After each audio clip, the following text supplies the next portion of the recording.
I would ask to confirm Rihanna Wakala of Maryland as Assistant Secretary of Defense for Legislative Affairs. This nominee's years of service at the Defense Intelligence Agency as a senior staffer on the House Permanent Select Committee on Intelligence and as a special assistant to the Secretary of Defense make her immensely qualified to serve in this position. Our national security is critically important. It is a fundamental responsibility of this body, and we must take action to make sure we have the best people in the positions to defend our democracy and our national security. With that, Mr. President, I ask unanimous consent that the Senate proceed to executive session to consider the following nomination. Calendar number 993, that the Senate vote on the nomination without intervening action or debate. The motion to reconsider be considered made and laid upon the table. That the President be immediately notified of the Senate's action and that the Senate resume legislative session. Is there an objection? Without objection, the clerk will report the nomination. Nomination, Department of Defense, Raheen Wakala of Maryland to be an Assistant Secretary of Defense. The question is on the nomination. All in favor say aye. Aye. All opposed say no. The ayes appear to have it. The ayes do have it. The nomination is confirmed. Just the absence of a quorum. The clerk will call the roll. Ms. Baldwin.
Mr. President,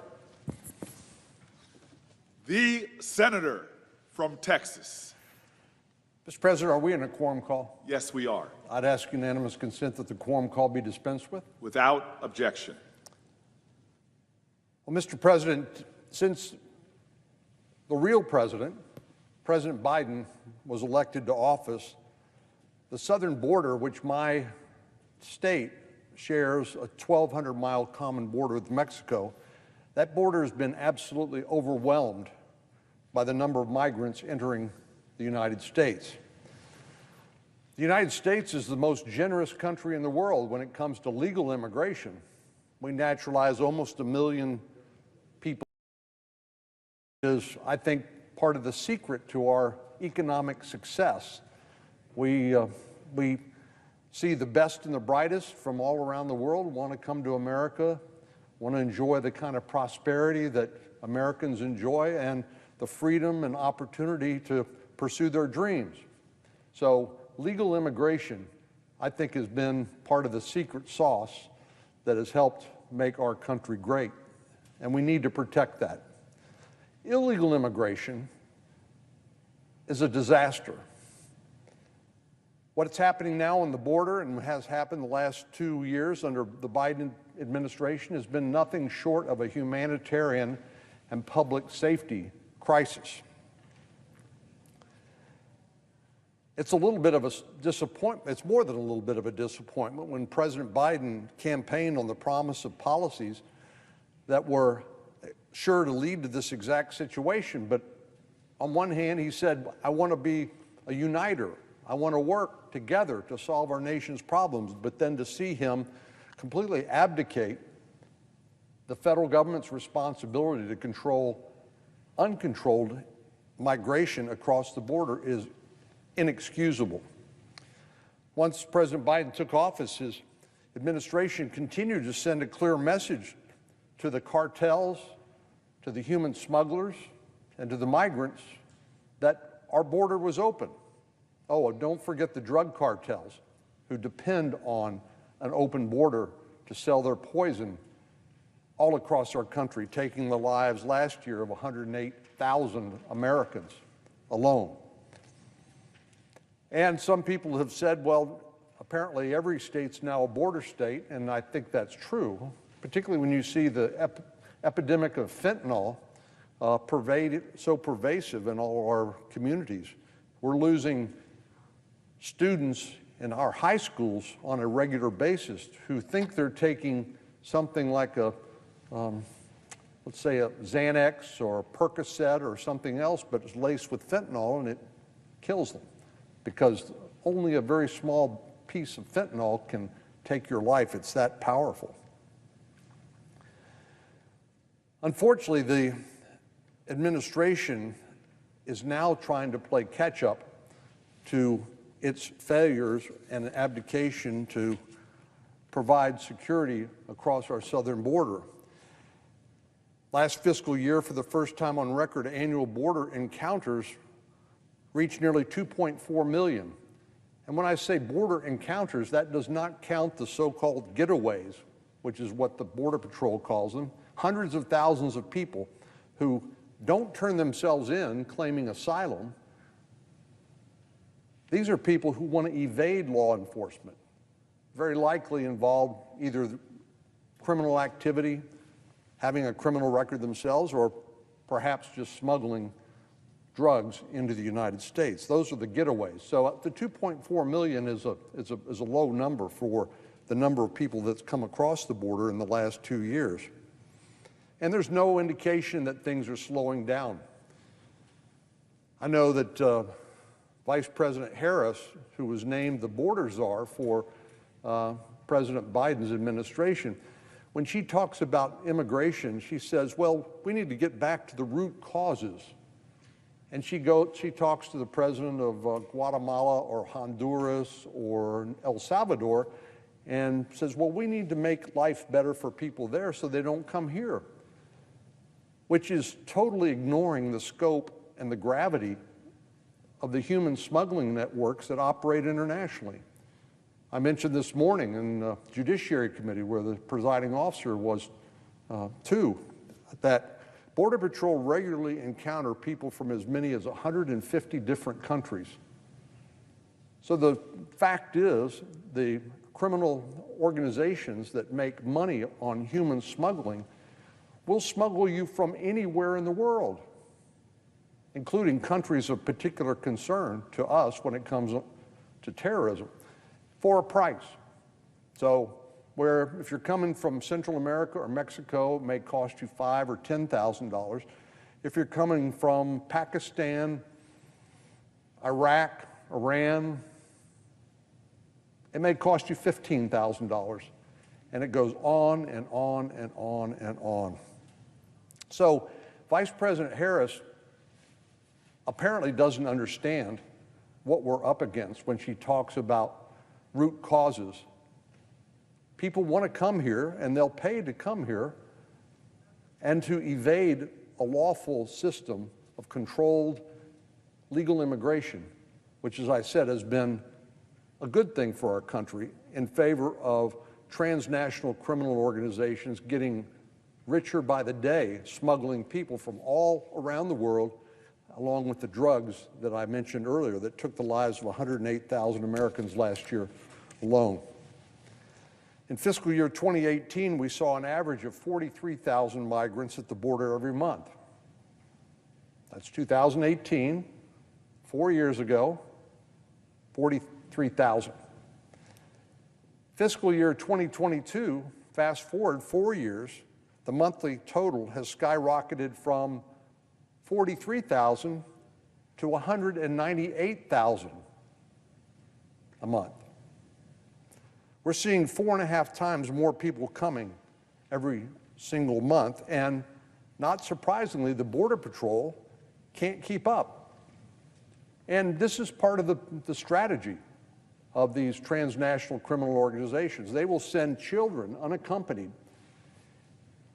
to the border, knowing that the Border Patrol, as they should, are going to try to take care of these children as they process the asylum system.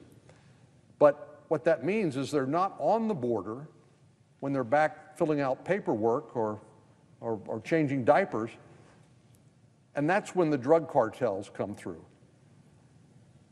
And it's like a 4-lane highway into the United States. And it doesn't stop, Mr. President, it doesn't stop in Texas. It goes to New Jersey, it goes to Illinois, it goes to all across our country. Not to mention that the Border Patrol doesn't have the space to house this many people, so they simply let them go. In many instances, with a notice to appear for a future court hearing if somebody invokes asylum laws, but they don't have the personnel to control this humanitarian crisis, this flood of humanity coming across the border. And as I said, the people coming across are a hodgepodge. Some economic migrants, and we can understand people fleeing poverty or violence. We're human beings too, we understand that. But it also creates the opportunity for criminals and drug smuggling and other nefarious actors to come across, because we don't know who is coming across, because there's so many of them. They've overwhelmed our capacity to monitor, and hundreds of thousands of them simply are the gotaways. So we don't have enough people to do the jobs patrolling the front lines and arresting people who need to be arrested and interdicting the drugs that need to be interdicted. I know Chairman Durbin, our friend and colleague from Illinois, mentioned this morning in the Judiciary Committee hearing the fact that the Customs and Border Protection have interdicted tons of drugs. And that's a good thing. But nobody's under any illusion that they've gotten anywhere near all, much less the majority of the drugs that come across the border. They haven't.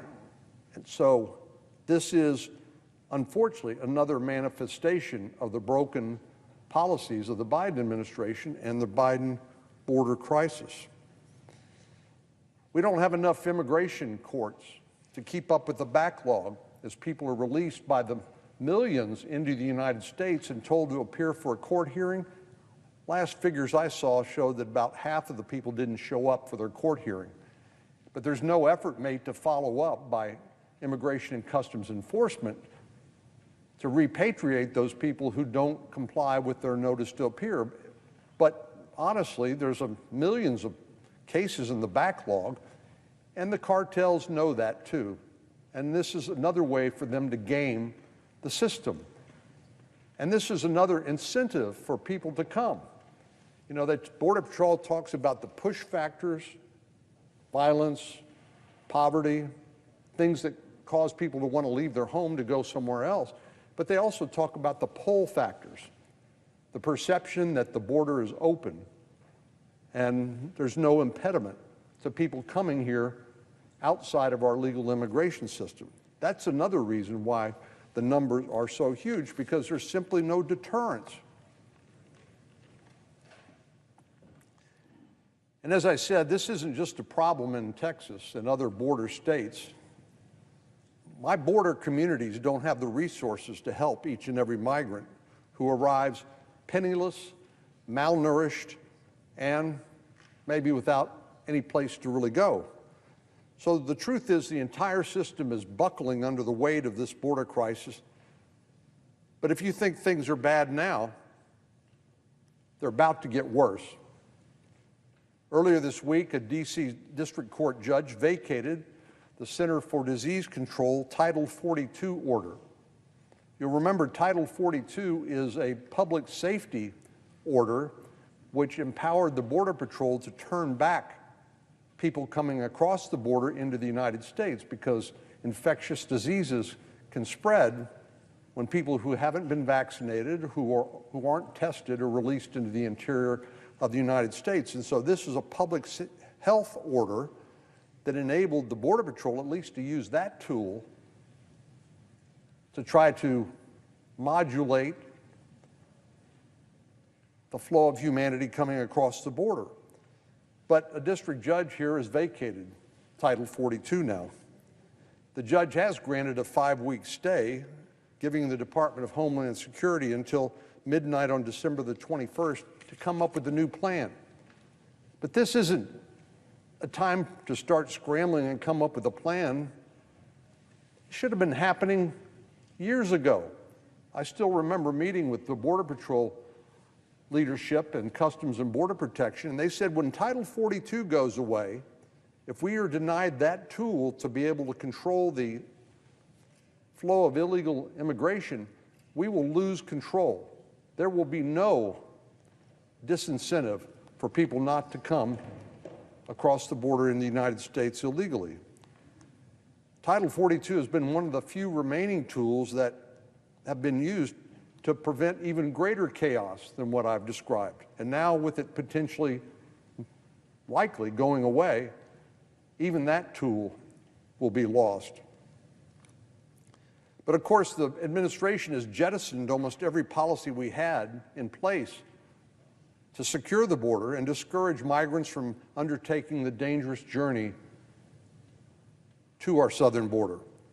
Title 42 has given the Department of Homeland Security the ability to quickly expel some migrants, usually adult males, and to prevent our border facilities and local communities from becoming even more overwhelmed than they already are. Once this authority goes out the window, and that appears to be imminent, the situation is going to get much, much worse. Of the more than 230 encounters at the southern border last month, more than 78,000 were removed under Title 42. 230,000 encounters. Stage, you will uphold each one. Guide them.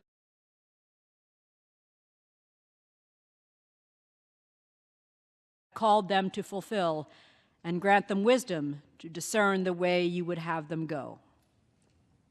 Lord, may our prayers serve as an intercession for those who do not have enough courage or strength to speak their own needs, for those who haven't enough faith to trust what lies ahead, and for those who do not know how to receive the mercy you offer us.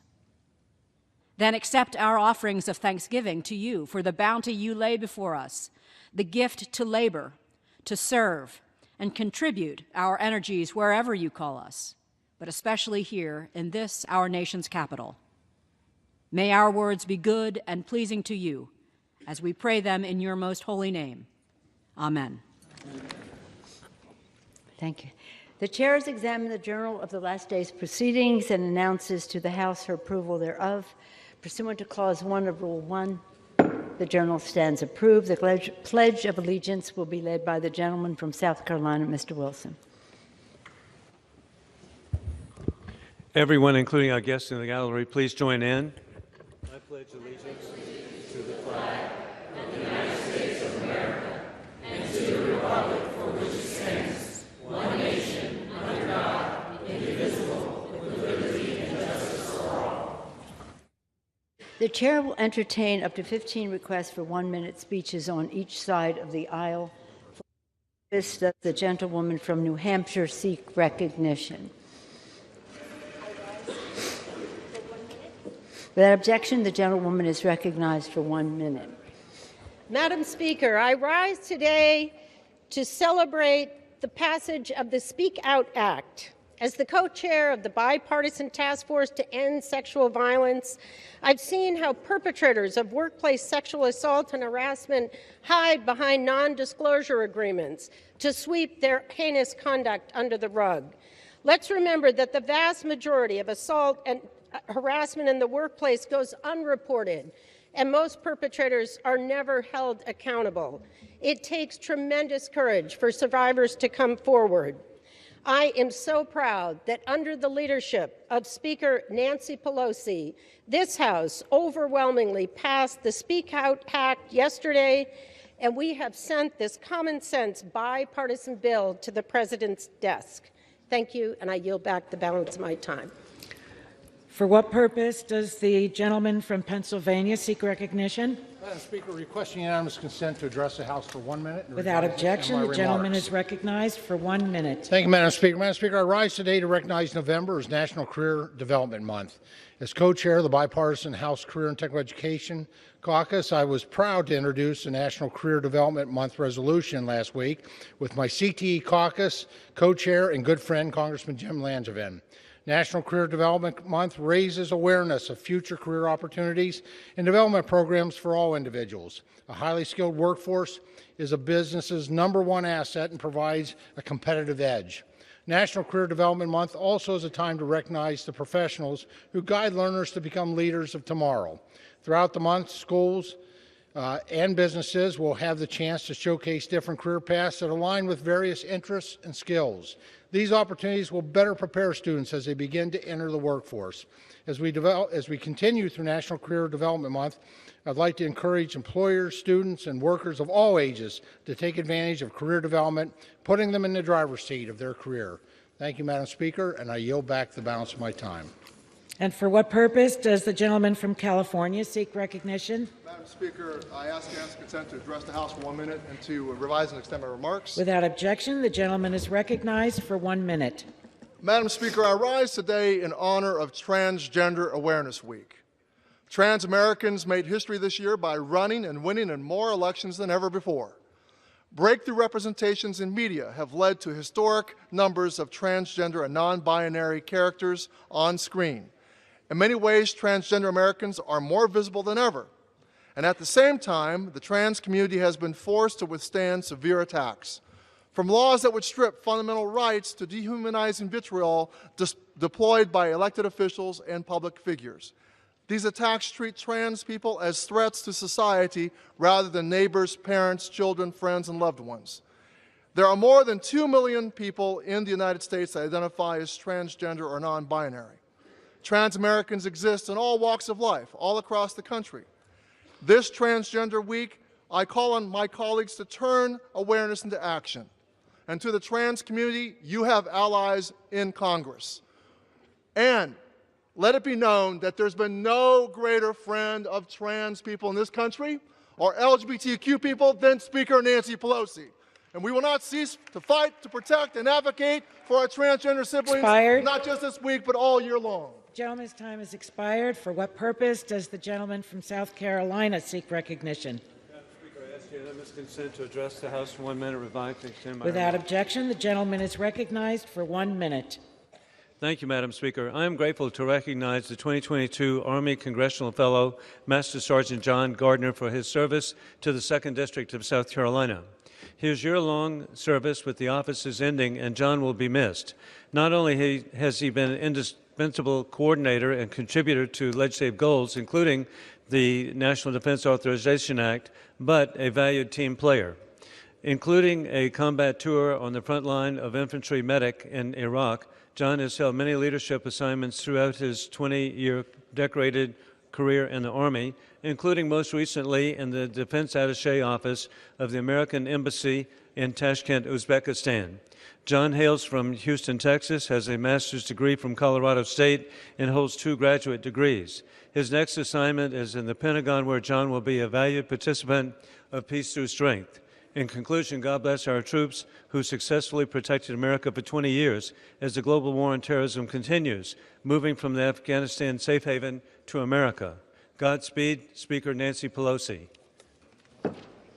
For what purpose does the gentleman from Massachusetts seek recognition?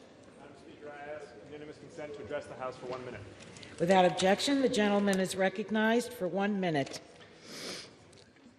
Madam Speaker, I rise today to discuss the urgent need to tackle the affordable housing crisis.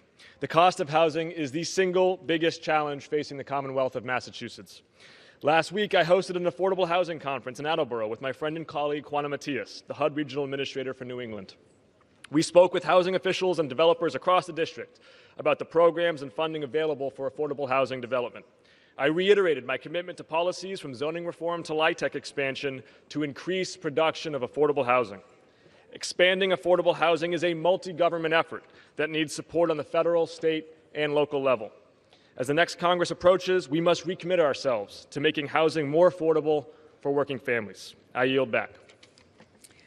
For what purpose does the gentlewoman from Iowa seek recognition? Madam Speaker, I seek unanimous consent to address the House for 1 minute. Without objection, the gentlewoman is recognized for 1 minute. Thank you, Madam Speaker. I rise today to recognize Christina Schauer, a veteran and nurse from Dubuque, Iowa, whose courage and dedication to serving others is unmatched.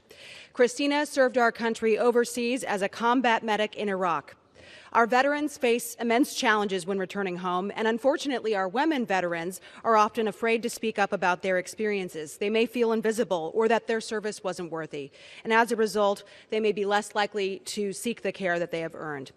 But Christina is working to right this wrong by sharing her own story.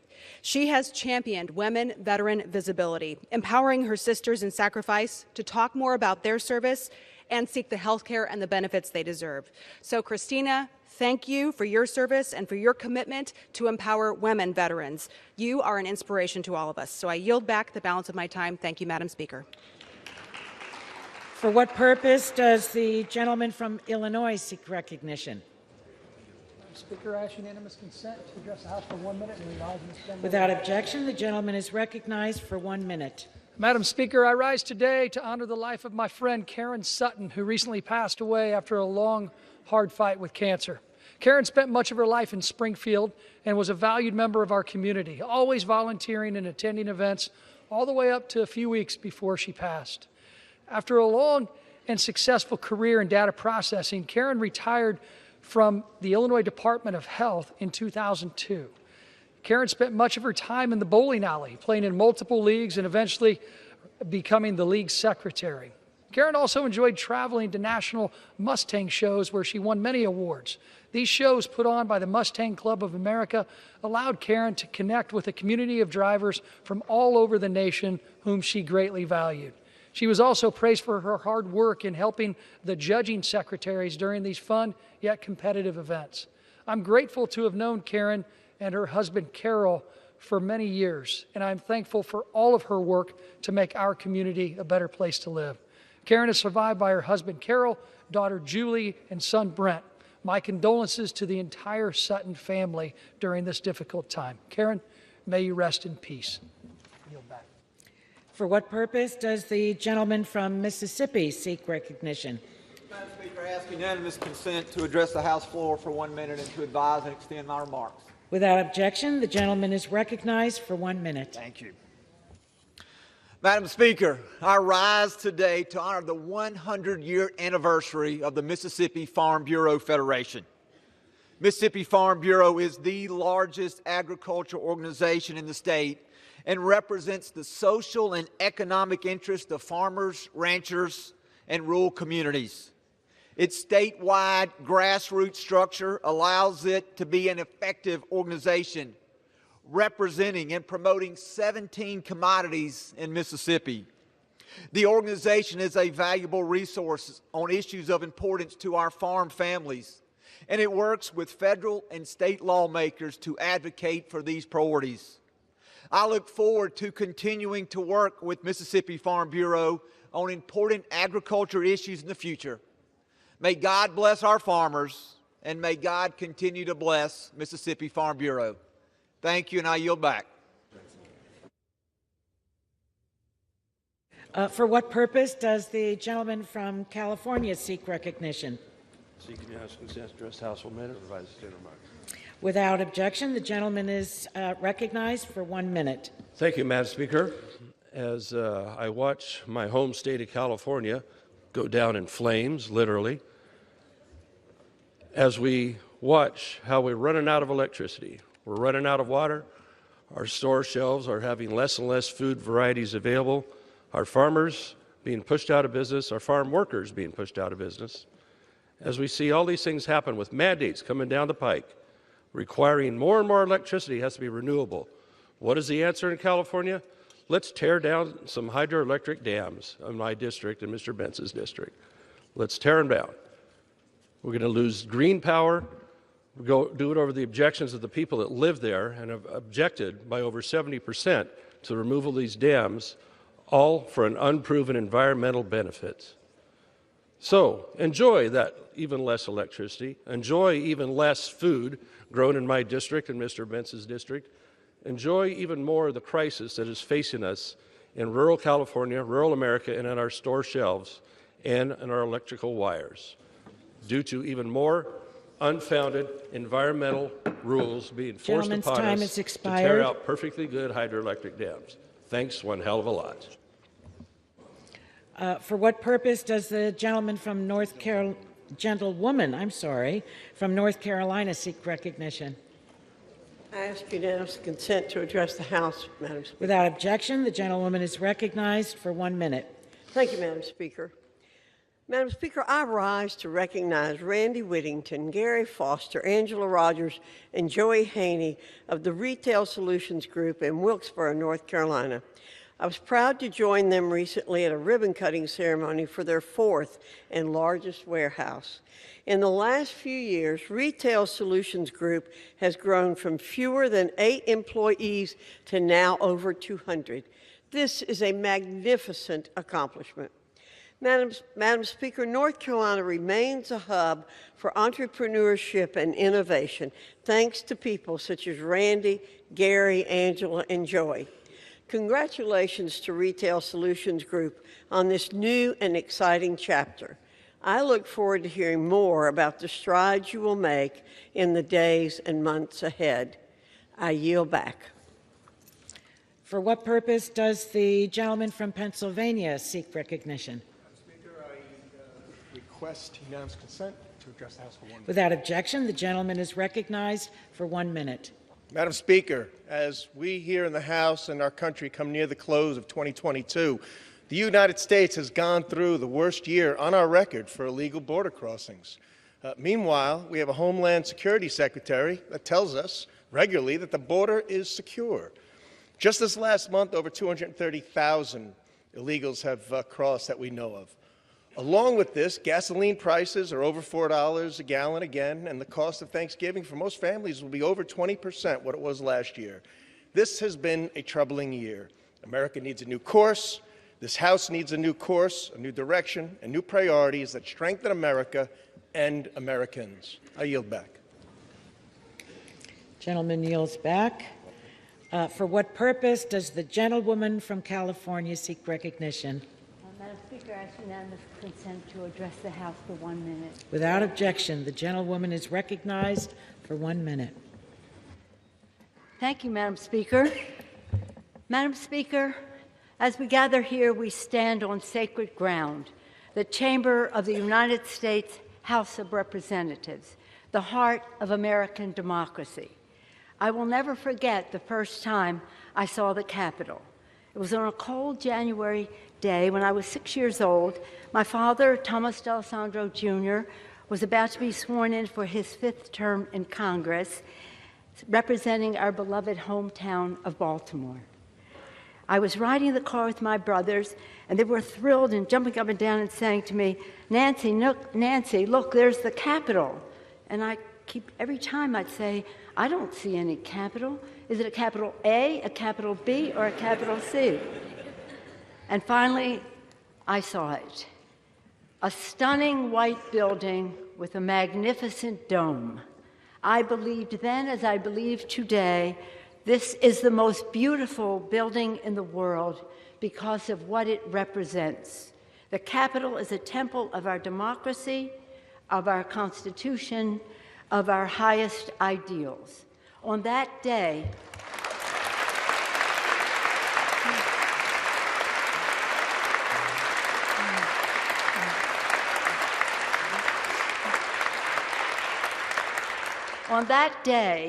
I stood with my father on this floor as he took a sacred oath to support and defend the Constitution of the United States against all enemies, foreign and domestic.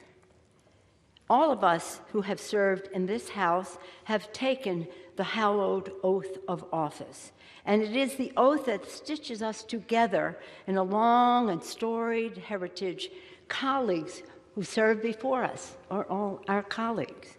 Colleagues like Abraham Lincoln, Daniel Webster, Shirley Chisholm, Patsy Mink, and our beloved John Lewis. Personally, it binds me as a colleague to my father, a proud New Deal congressman and one of the earliest Italian Americans to serve in the Congress. And this is an oath we are duty-bound to keep, and it links us with the highest aspirations of the ages. In this room, our colleagues across history have abolished slavery, granted women the right to vote, established Social Security and Medicare, offered a hand to the weak, care to the sick, education to the young, and hope to the many. Indeed, it is here, under the gaze of our patriarch, George Washington, in the People's House, that we have done the people's work. My colleagues, I stand before you as Speaker of the House, as a wife, a mother, a grandmother, a devout Catholic, a proud Democrat, and a patriotic American, a citizen of the greatest republic in the history of the world.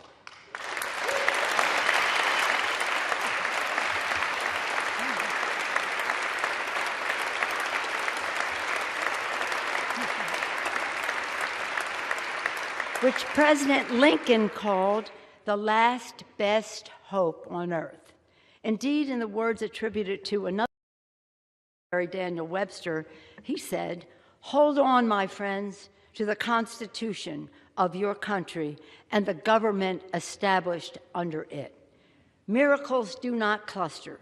That which has happened but once in 6,000 years cannot be expected to happen often."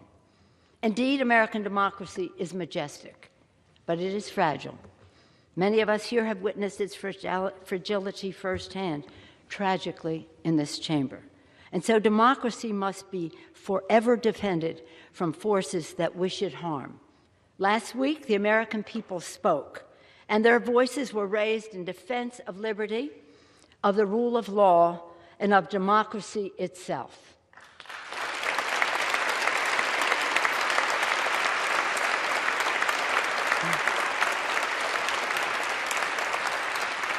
With these elections, the people stood in the breach and repelled the assault on democracy. They resoundingly rejected violence and insurrection, and in doing so, gave proof through the night that our flag was still there.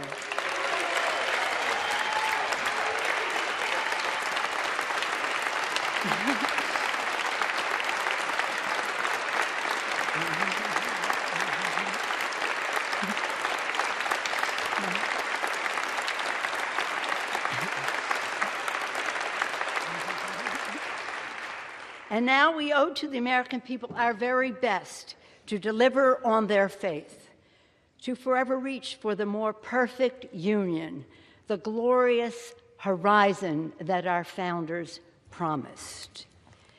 The questions before this Congress and in this moment are urgent. Questions about the ideals that this House is charged by the Constitution to preserve and protect. Establish justice, ensure domestic tranquility, provide for the common defense, promote the general welfare, and secure the blessings of liberty to ourselves and our posterity. Our posterity, our children. Babies born today will live into the next century, and our decisions will determine their future for generations to come. While we will have our disagreements on policy, we must remain fully committed to our shared fundamental mission, to hold strong to our most treasured democratic ideals, to cherish the spark of divinity in each and every one of us, and to always put our country first. In their infinite wisdom, our founders gave us their guidance, e pluribus unum, from many one. They could not have imagined how large our country would become or how different we would be from one another. But they knew we had to be united as one. We the people, one country, one destiny. It has been with great pride in my 35 years in the House I have seen this body grow more reflective of our great nation, our beautiful nation.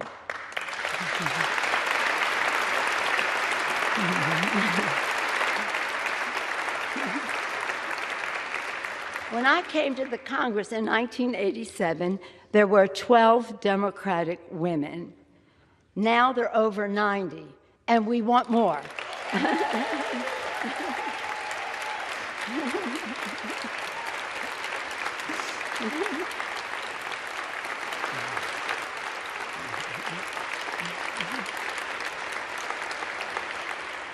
The new members of our Democratic caucus will be about 75% women, people of color, and LGBTQ. And we have brought more voices to the decision-making table. When I entered leadership in 2002, there were 8 of us. Today, there are 17 members of the leadership. When I first came to the floor at 6 years old, never would I have thought that someday I would go from homemaker to House Speaker. In fact, I never... In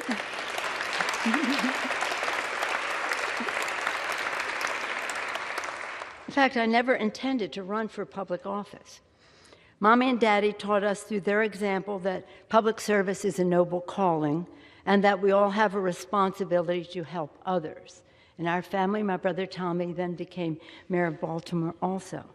But it's been my privilege to play a part in forging extraordinary progress for the American people. I have enjoyed working with 3 presidents, achieving historic investments in clean energy with President George Bush.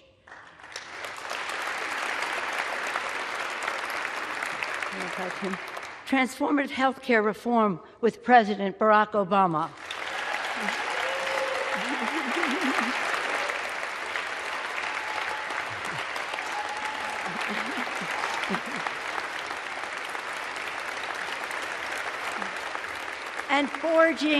And forging the future, from infrastructure to healthcare to climate action with President Joe Biden.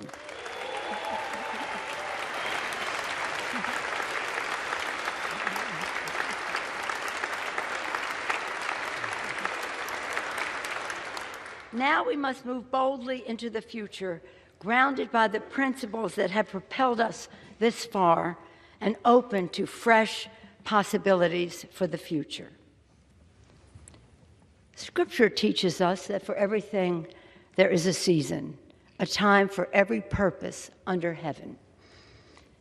My friends, no matter what title you all, my colleagues, have bestowed upon me, speaker, leader, whip, there is no greater official honor for me than to stand on this floor and to speak for the people of San Francisco. This I will continue to do as a member of the House, speaking for the people of San Francisco, serving the great state of California, and defending our Constitution. And with great confidence in our caucus, I will not seek re-election to Democratic leadership in the next Congress. For me, the hours come for a new generation to lead the Democratic caucus that I so deeply respect. And I'm grateful that so many are ready and willing to shoulder this awesome responsibility. Madam Speaker, standing here today, I'm endlessly grateful for all of life's blessings. For my Democratic colleagues whose courage and commitment with the support of your families have made many of these accomplishments possible. In fact, could not have been done without you. For my dear husband, Paul, who has been my beloved partner in life and my pillar of support, thank you. We're all grateful for all the prayers and well wishes as he continues his recovery. Thank you so much.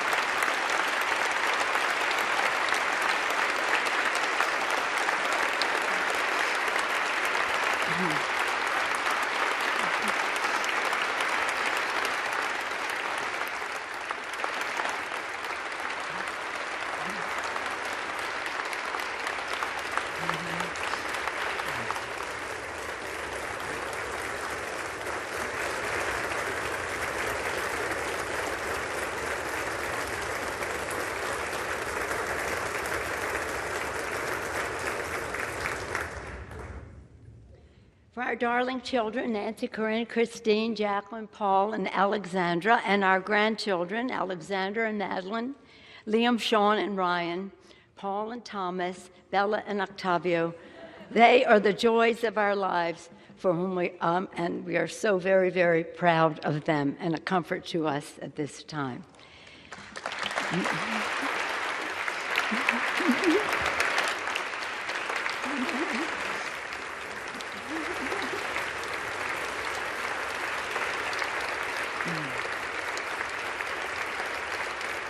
And for my brilliant, dedicated, and patriotic staff, under the leadership of Terry McCullough, working together, the finest group of public servants the House has ever known. Thank you all so much.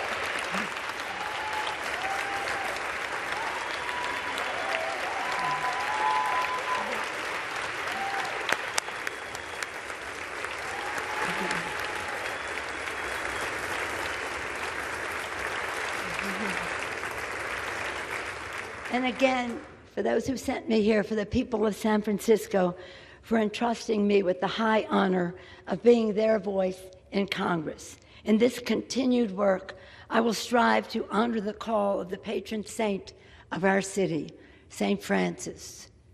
Lord, make me an instrument of thy peace. In this house, we begin each day with a prayer and a pledge to the flag. And every day, I am in awe of the majestic miracle that is American democracy.